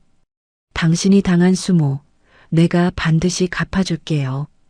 저는 눈을 감고 두 손을 모았습니다. 마음속으로 남편에게 약속했어요. 반드시 승리하겠다고. 이제 진짜 전쟁이 시작됩니다. 기다려라, 최수진아. 일주일 뒤 드디어 그날이 왔습니다. 김 변호사가 형사고소장과 민사소송장을 접수했어요. 협박죄, 공갈죄로 며느리를 고소했고 2억 3천만 원 반환 청구 소송도 함께 제기했습니다. 오피스텔 사회행위 취소 소송도 별도로 진행했어요. 서류에 도장을 찍을 때 손이 떨렸습니다. 드디어 시작되는구나 싶었어요. 고소장이 접수되고 사흘 뒤 경찰에서 연락이 왔습니다. 피고소인 최수진을 조사할 테니 고소인도 출석해 달라는 거였어요. 저는 기다렸다는 듯이 경찰서로 향했습니다. 가는 길에 남편 생각이 났어요. 여보, 이제 시작이야. 당신이 당한 거 내가 갚아줄게. 경찰서에 도착하니 대기실에 아들 내외가 앉아 있었어요. 며느리 수진이의 얼굴이 창백했습니다. 평소에 바르던 화장도 안 한 것 같았어요. 아들 민호는 고개를 푹 숙이고 있었습니다. 의자에 쭈그리고 앉은 모습이 초라해 보였어요. 저와 눈이 마주치자 민호가 벌떡 일어났습니다. 어머니, 이게 무슨 짓이에요? 경찰서까지 부르시면 어떡해요? 저는 차갑게 대답했습니다. 무슨 짓은 니들이 한 거지. 나는 당한 만큼 돌려주는 거야. 며느리가 끼어들었어요. 눈에 도끼가 서려 있었습니다. 어머니, 이러시면 안 되는 거 아시잖아요. 저희가 뭘 잘못했다고 고소를 해요? 뭘 잘못했냐고? 네가 뭘 했는지 모르냐? 저는 가방에서 서류 뭉치를 꺼냈습니다. 카카오톡 대화 캡처, 은행 거래 내역, 등기부등본. 하나하나 며느리 앞에 펼쳐놓았어요. 이거 다 뭐냐? 손자로 협박해서 시아버지한테 각서 받아낸 거. 매달 500만 원씩 뜯어간 거. 그 돈으로 네 명의 오피스텔 산 거. 다 증거 있어. 저는 차갑게 말했습니다. 목소리가 떨리지 않도록 애썼어요. 며느리의 얼굴이 하얗게 질렸습니다. 손이 덜덜 떨리는 게 보였어요. 입술이 파르르 떨렸습니다. 아들 민호가 서류를 집어들더니 읽기 시작했습니다. 카카오톡 대화를 읽던 민호의 얼굴이 점점 굳어졌어요. 눈이 커지더니 이내 분노로 가득 찼습니다. 수진아, 이게 뭐야? 시아버지한테 돈을 뜯었다고? 오피스텔은 또 뭐야? 아들의 목소리가 높아졌어요. 평소에 마누라 앞에서 꼼짝 못하던 아들이 처음으로 화를 내는 거였습니다. 며느리가 입술을 깨물었어요. 그건 그냥 친구한테 허세 부린 거야. 진짜로 협박한 게 아니라. 허세? 근데 실제로 돈을 받았잖아. 18달 동안 3천만 원. 그리고 오피스텔은 4억 5천짜리 오피스텔을 네 명의로 샀다며? 그것도 나한테 한마디 상의도 없이? 며느리가 대답을 못하고 입만 벙긋거렸습니다. 눈동자가 이리저리 흔들렸어요. 거짓말을 하려다가 더 이상 할 말이 없어진 거였습니다. 저는 그 모습을 가만히 지켜봤어요. 속이 시원했습니다. 그동안 참았던 분노가 조금씩 풀리는 기분이었어요. 그때 조사실에서 형사가 나왔습니다. 중년의 남자 형사였어요. 최수진 씨, 들어오세요. 며느리가 비틀거리며 일어났어요. 다리에 힘이 풀린 것 같았습니다. 조사실로 들어가는 며느리의 뒷모습이 처량해 보였어요. 어깨가 축 처져 있었습니다. 하지만 저는 동정심이 들지 않았어요. 전현이 남편한테 한 짓을 생각하면 이 정도는 약과였습니다. 늙은이들 얼마 안 산다고 비웃던 년이었어요. 아들 민호가 제 옆으로 다가왔어요. 눈이 충혈되어 있었습니다. 코끝이 빨갛게 부어 있었어요. 어머니, 저 정말 몰랐어요. 수진이가 이런 짓을 했는지. 몰랐으면 됐어. 근데 너도 잘못이 있어. 아버지 장례식에 안 온 거. 그건 내 잘못이야. 그게. 민호가 말끝을 흐렸습니다. 변명할 말이 없는 거였어요. 그리고 3년 전에 빌린 2억 원. 그거 언제 갚을 거야? 민호가 고개를 떨궜습니다. 대답이 없었어요. 저는 한숨을 쉬었습니다. 이 녀석을 어떻게 키웠는데, 밥 먹이고 공부시키고 결혼까지 시켜줬는데 이 꼴이구나. 민호야, 나도 널 키운 엄마야. 널 미워하고 싶지 않아. 근데 너무 실망했어. 어떻게 아버지 장례식에 안 올 수가 있어? 어떻게 빌린 돈을 3년이 지나도록 한 푼도 안 갚을 수가 있어? 민호의 눈에서 눈물이 흘러내렸습니다. 어깨가 들썩였어요. 어머니, 죄송해요. 정말 죄송해요. 미안하면 됐어. 근데 이번 일은 그냥 넘어갈 수 없어. 수진이가 한 짓은 범죄야. 법대로 처리할 거야. 1시간쯤 지나서 며느리가 조사실에서 나왔습니다. 얼굴이 눈물범벅이었어요. 화장이 다 번져서 흉측해 보였습니다. 형사가 저를 불렀어요. 고소인 한영숙 씨, 잠깐 말씀 나누시죠. 저는 조사실로 들어갔습니다. 형사가 서류를 정리하며 말했어요. 증거가 확실하네요. 협박에 의한 금품 갈취로 보입니다. 공갈죄 적용이 가능할 것 같아요. 그럼 어떻게 되는 거예요? 검찰에 송치하면 기소될 가능성이 높습니다. 금액도 크고 증거도 명확하니까요. 카카오톡 대화가 결정적이에요.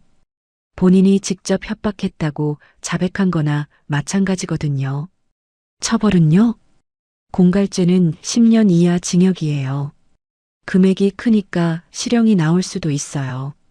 가슴이 벅찼습니다. 드디어 전현이 벌을 받게 되는구나. 남편이 당한 수모가 조금이나마 풀리는 것 같았어요. 저는 형사에게 고개를 숙였습니다. 감사합니다. 경찰서를 나오니 해가 저물고 있었습니다. 하늘이 붉게 물들어 있었어요. 서쪽 하늘이 온통 주황빛이었습니다.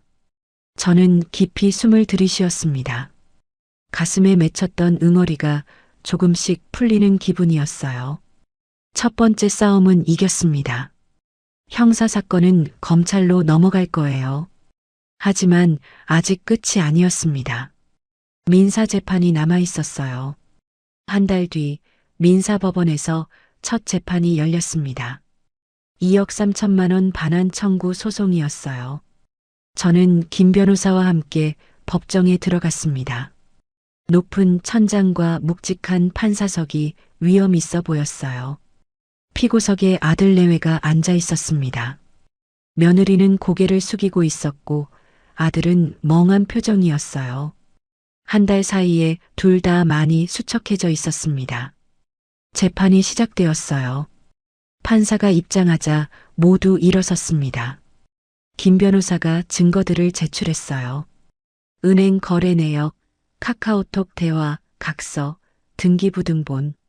서류가 두꺼웠습니다. 판사가 서류를 꼼꼼히 읽었어요. 한참을 읽더니 고개를 끄덕였습니다. 상대 측 변호사가 반박을 시도했습니다. 이 돈은 증여로 볼 수 있습니다. 시아버지가 자발적으로 준 것이니까요. 김 변호사가 즉시 반박했어요. 증여가 아닙니다. 이 카카오톡 대화를 보시면 협박에 의해 받아낸 것임이 명백합니다. 손자를 볼 수 없게 하겠다는 협박으로 80 노인에게서 각서를 받아냈습니다. 이건 민법상 강박에 의한 의사표시로 취소가 가능합니다. 판사가 고개를 끄덕였습니다. 상대 측 변호사가 다시 반박을 시도했어요. 피고인이 실제로 이혼 의사가 있었는지는 불분명합니다.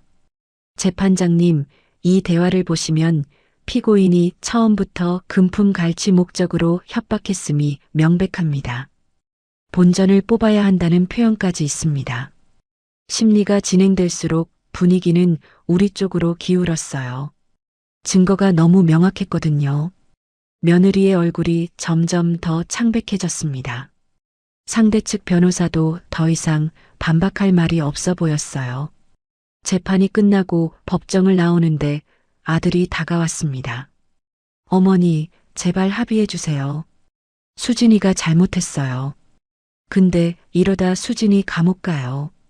저는 아들을 똑바로 쳐다봤습니다. 감옥 가면 어때? 전현이 한 짓이 감옥 갈 짓이야. 네 아버지한테 한 짓 생각해봐. 손자로 협박해서 돈을 뜯었어. 늙은이들 얼마 안 산다고 비웃었고. 그런 년을 왜 내가 봐줘야 해? 민호가 무릎을 꿇었습니다. 법원 복도에서요. 어머니, 제발이요. 준이 생각해서라도요. 엄마가 감옥 가면 준이는 어떡해요? 저는 잠시 멈칫했습니다. 손자 준이. 그 아이는 죄가 없었어요. 엄마가 무슨 짓을 했는지도 모르는 8살 아이였습니다. 남편도 그 아이를 그렇게 좋아했었어요. 손자 볼 수 없다는 협박에 굴복할 만큼요. 일어나. 저는 아들을 일으켜 세웠어요. 바닥에 무릎 꿇은 모습이 처량했습니다. 준이 얘기는 하지 마. 그건 생각해 볼게. 근데 돈은 다 토해내야 해. 2억 원도 3천만 원도. 오피스텔도 포기해야 하고. 그게 조건이야. 민호가 고개를 끄덕였습니다. 눈물이 뺨을 타고 흘러내렸어요. 네, 어머니. 다 돌려드릴게요.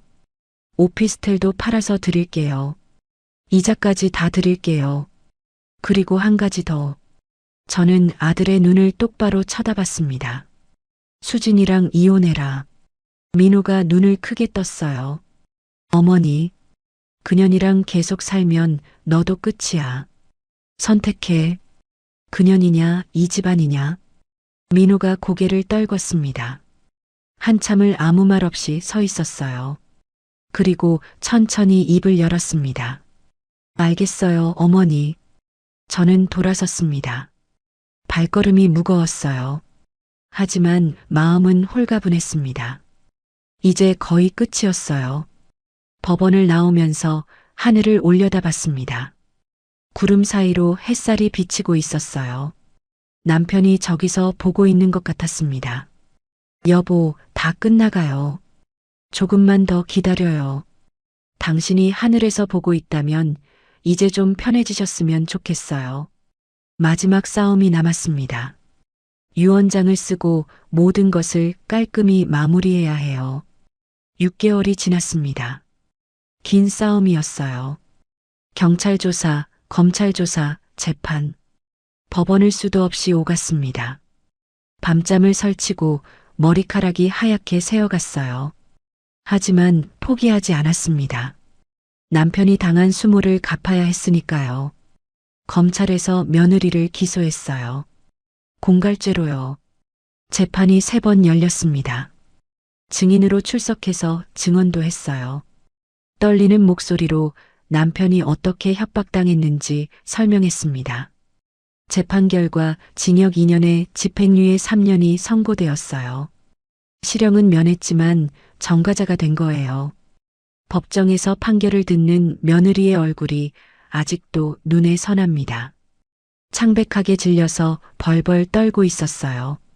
판사가 판결문을 읽는 동안 고개를 푹 숙이고 있었습니다. 저는 그 모습을 보면서 속이 후련했어요. 남편이 당한 수모가 조금이나마 갚아진 기분이었습니다. 민사재판도 우리가 이겼습니다. 김 변호사가 정말 잘해줬어요. 법원에서 2억 3천만 원 전액 반환 판결이 나왔습니다. 판사가 피고 측의 주장을 모두 기각했어요. 협박에 의한 금품 갈취임이 명백하다고 했습니다. 오피스텔 사회행위 취소 소송도 승소했어요. 며느리는 오피스텔을 팔아서 돈을 돌려줘야 했습니다.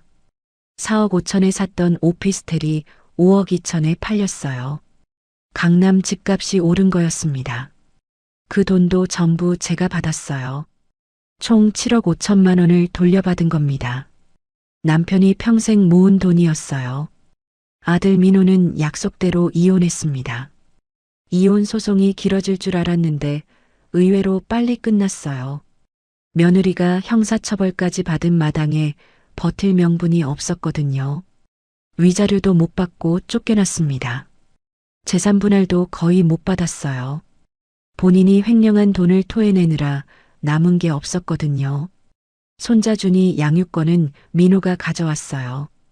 법원에서도 엄마가 전과자인 상황에서 양육권을 줄 수 없다고 판단했습니다. 며느리는 한 달에 한 번 면접 교섭권만 있었어요. 그것도 감독관 동석 하에서요. 이혼이 확정된 날 민호가 집으로 찾아왔습니다. 손자 준이를 데리고요. 오랜만에 보는 손자였어요. 장례식 이후로 처음이었습니다. 현관문을 열자 준이가 달려와서 제 다리를 껴안았어요. 할머니, 저는 준이를 번쩍 안아 올렸습니다. 무거웠어요. 어느새 이렇게 컸구나. 눈물이 핑 돌았습니다. 우리 준이 많이 컸네. 할머니, 보고 싶었어요. 할머니도 보고 싶었어. 민호가 뒤에서 머뭇거리고 있었습니다. 저는 준이를 내려놓고 아들을 바라봤어요. 들어와. 거실에 앉아서 차를 마셨습니다. 준이는 과자를 먹으며 만화를 보고 있었어요. 민호가 조심스럽게 입을 열었습니다. 어머니, 그동안 정말 죄송했어요. 제가 많이 못났어요. 알면 됐어. 앞으로 잘할게요. 진짜로요. 저는 한숨을 쉬었습니다. 아들을 미워하고 싶었지만 그래도 내 뱃속에서 나온 자식이었어요. 완전히 버릴 수는 없었습니다. 민호야, 나 유언장 썼어. 민호의 눈이 커졌어요. 찻잔을 내려놓았습니다. 유언장이요? 응. 내 재산 대부분을 기부하기로 했어. 불우이웃 돕기 재단에. 민호가 입술을 깨물었습니다. 하지만 아무 말도 하지 않았어요. 예전 같으면 왜 그러시냐고 자식한테 주셔야지 하고 불평을 했을 텐데 많이 달라진 것 같았습니다. 자기가 무슨 짓을 했는지 알고 있는 거겠죠. 근데 준이한테는 교육비 명목으로 좀 남겨뒀어. 초등학교부터 대학 갈 때까지 쓸 수 있게. 그리고 이 집은 준이한테 물려줄 거야. 30평 아파트지만 그래도 서울에 집 한 채는 있어야지. 어머니, 너한테 주는 게 아니야. 준이한테 주는 거야. 내가 이 집 팔아먹으면 안 돼. 민호가 고개를 끄덕였습니다. 눈에 눈물이 고여 있었어요. 감사합니다, 어머니. 정말 감사합니다. 고맙긴. 앞으로 잘해. 준이 잘 키우고. 다시는 이상한 여자 만나지 말고. 네, 어머니. 일주일 뒤 저는 법무법인에서 공증받은 유언장을 받았습니다. 김 변호사가 꼼꼼하게 작성해줬어요. 재산의 70%는 불우이웃 돕기 재단에 기부하고 나머지는 손자 준이에게 남기는 내용이었습니다. 아들 민호에게는 한 푼도 주지 않았어요. 유류분 청구를 해도 상속 결격 사유로 막을 수 있게 준비해뒀습니다. 유언장을 들고 집으로 돌아오는 길에 남편 산소에 들렀습니다. 화장을 해서 납골당에 모셔뒀거든요. 버스를 타고 경기도에 있는 납골당까지 갔어요. 오랜만에 찾아가는 거였습니다. 소송하느라 바빠서 자주 못 왔거든요. 납골당에 도착하니 한산했습니다. 평일 오후라 사람이 별로 없었어요. 저는 남편 납골함 앞에 서서 말했습니다. 여보, 다 끝났어요. 전현이 뜯어간 돈 다 받아냈어요. 2억 3천만 원이랑 오피스텔까지 7억 5천만 원을 돌려받았어요. 전현은 정가자가 됐고요. 민호는 이혼했어요. 납골함 앞에 국화꽃 한 다발을 놓았습니다. 남편이 좋아하던 노란 국화였어요. 꽃집에서 가장 예쁜 걸로 골랐습니다. 그리고 유언장도 썼어요. 우리 재산 대부분은 어려운 사람들 돕는 데 쓰기로 했어요. 당신도 원래 그런 거 좋아했잖아요. 기부하고 봉사하고. 저놈들한테 주는 것보다 이게 훨씬 나아요. 눈물이 흘러내렸습니다. 하지만 슬픈 눈물만은 아니었어요. 후련한 눈물이었습니다. 여보, 나 이제 편해요. 당신이 당한 억울함 다 풀었어요. 이제 편히 쉬세요. 납골당을 나오니 하늘이 맑았습니다. 파란 하늘에 구름이 두둥실 떠가고 있었어요. 바람이 시원하게 불었습니다. 가슴이 뻥 뚫리는 기분이었어요. 집에 돌아와서 저는 오랜만에 거울을 봤습니다. 화장대 앞에 앉아서 얼굴을 찬찬히 살폈어요. 주름이 많이 늘었더라고요. 이마에도 눈가에도 입가에도 6개월 동안 고생을 많이 해서 그런가 봐요. 머리카락도 반 이상이 하얗게 새었습니다. 하지만 눈빛은 살아있었어요. 예전에 남대문 시장에서 장사할 때 그 눈빛이었습니다. 강인하고 당당한 눈빛. 어떤 어려움이 와도 굴하지 않는 눈빛. 저는 그 눈빛이 마음에 들었어요. 아직 살아있구나 싶었습니다. 저녁에 조카 지은이가 찾아왔습니다. 과일 바구니를 들고요. 사과랑 배가 가득 담겨 있었어요. 이모, 잘 지내세요? 응, 잘 지내. 들어와. 거실에 앉아서 수다를 떨었어요. 지은이가 커피를 타왔습니다. 저는 지은이를 보면서 참 고맙다고 생각했어요. 이 아이가 없었으면 증거를 못 모았을 거예요. SNS도 모르고 컴퓨터도 모르는 제가 어떻게 했겠어요. 지은아, 그동안 정말 고마웠어. 모려 이모. 당연히 해야 할 일을 한 건데요. 당연한 게 어딨어. 너 아니었으면 못 이겼어. 지은이가 활짝 웃었습니다. 저도 따라 웃었어요. 지은이가 물었습니다. 이모, 이제 뭐 하실 거예요? 글쎄, 뭘 할까? 저는 잠시 생각했습니다. 남편 장례 치르고 소송하느라 정신없이 보낸 6개월이었어요. 이제 다 끝났으니 뭘 해야 할지 막막했습니다. 이모, 여행 가세요. 혼자서라도요. 여행? 네. 이모 평생 일만 하셨잖아요. 이제 좀 쉬세요. 좋은 데 가서 맛있는 것도 먹고 구경도 하시고요. 지은이 말이 맞았어요. 저는 평생 일만 했습니다. 남대문 시장에서 새벽부터 밤까지 장사하고 집에 와서는 살림하고 애 키우고 여행이라고는 신혼여행 한 번 간 게 전부였어요. 그래, 여행이나 갈까? 어디 가고 싶으세요? 저는 잠시 생각했습니다. 문득 남편이 생전에 하던 말이 떠올랐어요. 우리 나중에 제주도 한 달 살기 하자. 바다 보면서 느긋하게 살자. 결국 못 갔죠. 남편이 먼저 가버렸으니까요. 제주도 가야겠다. 제주도요? 좋죠. 언제 가실 거예요? 다음 달에. 한 달 살기 해볼까 해. 한 달이요? 대박. 진짜 좋겠다. 너도 같이 가자. 방학 때 일주일만이라도. 이모가 다 쏠게. 지은이가 활짝 웃었습니다. 저도 따라 웃었어요. 오랜만에 웃는 것 같았습니다. 6개월 동안 웃을 일이 없었거든요. 매일 서류 들고 법원 다니고 변호사 만나고 웃을 틈이 없었어요. 이모, 진짜 가는 거죠?